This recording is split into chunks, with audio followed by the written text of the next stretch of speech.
Sebelumnya kita sudah melihat struktur-struktur dari monosakarida. Nah, monosakarida yang strukturnya terbuka atau alifatik itu disebutnya struktur Fischer. Karena yang membuatnya namanya Emil Fischer. Nah, struktur ini ternyata hanya ditemukan kalau monosakarida ini dilarutkan dalam air atau dalam bentuk larutan. Tapi kalau dalam bentuk lain seperti padatan, ternyata monosakarida ini dia bisa mengalami penekukan struktur atau terjadi akibat terjadinya interaksi intramolekuler antara gugus fungsinya.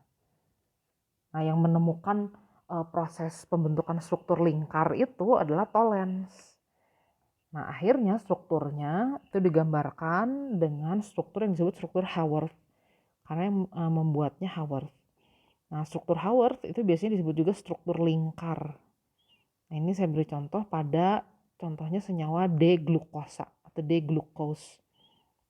Nah, glukosa seperti kita ketahui dia adalah suatu aldosa karena mempunyai gugus aldehida. Kemudian atom karbonnya ada 6 jumlahnya, ini udah dikasih nomor. Nah, kita membahas D-glukosa. Jadi kalau kita lihat posisi gugus OH terjauh dari gugus fungsi aldehidanya adalah di kanan. Jadi berarti kita punya D-glukosa.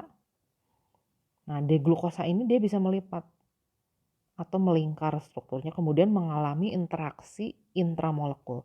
Nah, kalau kita lingkarkan C nomor 1-nya dipindah jadi di sini. Nomor 1, nomor 2, 3, 4, 5, dan 6 jadi seperti itu. Nah, nanti di sini akan terjadi interaksi. Saya akan gambarkan interaksinya ya. Ini di sini ada ikatan rangkap 2. Perhatikan dulu yang itu. Ikatan rangkap 2 kan ada satu ikatan pi, satu ikatan sigma. Ikatan pi-nya lemah tuh. Nah, C sama O sebenarnya yang lebih elektronegatif itu O. Jadi O-nya akan lebih cenderung narik elektron. Nah, sebaliknya kalau kita lihat ini gugus fungsi OH dari C nomor 5 itu, ini juga sama. O-nya lebih elektronegatif dibandingkan H-nya. Nah, jadi apa yang terjadi di sini akan ada H yang ditinggalkan oleh elektron. Di sini ada O yang kelebihan elektron. Nah, jadi di sini nanti akan terjadi ikatan atau O sama H-nya bergabung. Nah, setelah bergabung nanti akan jadi gugus OH di situ. Ikatan rangkapnya putus. Nah, kalau gugus OH-nya nanti melipat dan dia jadi posisinya di bawah, senyawa ini akan disebut alfa D-glukosa. Jadi kita menambahkan kata alfa aja. Alfa itu artinya gugus OH-nya ada di bawah. Nah, tapi kan bisa juga yang berputar lagi, jadi C yang ininya berotasi lagi. Gugus OH-nya bisa jadi nanti jadi di bawah. Di atas, tadi kan di bawah. Nah, yang di bawah disebutnya alfa D-glukosa. Tapi kalau OH-nya ada di atas seperti ini, dia akan disebut beta D-glukosa. Sebenarnya ini harusnya pakai penulisan gini ya. Cuman ini di apps yang saya pakai dia nggak ada simbol. Jadi harusnya alfanya should be written like that. Nah, ini betanya juga gitu. Ya, jadi tidak mengubah nama aslinya. Namanya tadi kan D-glukosa. Cuman ditambahin aja beta karena posisi OH yang terbentuk dari interaksi antar molekulnya ada di atas. Nah, kalau OH-nya di bawah dia jadinya alfa. Nah, terus ada juga aturannya nih, aturan lainnya. Aturan tambahannya itu adalah begini. Semua gugus-gugus yang ada di kanan itu nanti akan dituliskan di sebelah bawah. Ya, kelihatan nih, ini gugus-gugus yang ada di kanan nih. Dituliskan di bawah semuanya. Nah, sisanya gugus-gugus yang ada di sebelah kiri dalam struktur Fischer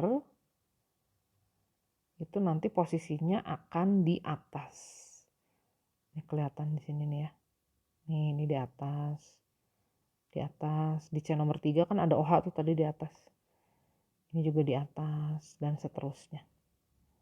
Oke, yang penting itu. Jadi struktur Fischer itu dilihatnya pada keadaan larutan. Kalau dalam keadaan padatan ada interaksi antar intramolekul yang terjadi antar gugus-gugus fungsinya. Gugus OH dengan gugus aldehida ya di sini. Nanti dia bisa membentuk senyawa yang posisi OH-nya di bawah atau alfa D glukosa di sini.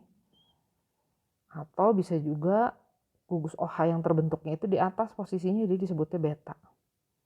Ini ada contoh satu lagi nih. Pada D fruktosa. Fruktosa ini adalah suatu ketosa. Karena dia punya gugus keton nih, kelihatan. Nah ini juga sama, molekulnya bisa mengalami penekukan, bisa ditekuk, dia mengalami interaksi intramolekul. Atom C nomor 1 ini jadi di sini nih.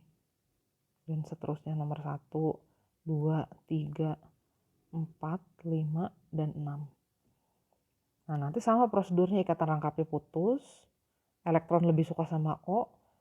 Ini juga H-nya ditinggalkan elektron, elektronnya lebih suka sama O. Nah H sama O yang ada di sini bergabung jadi gugus OH.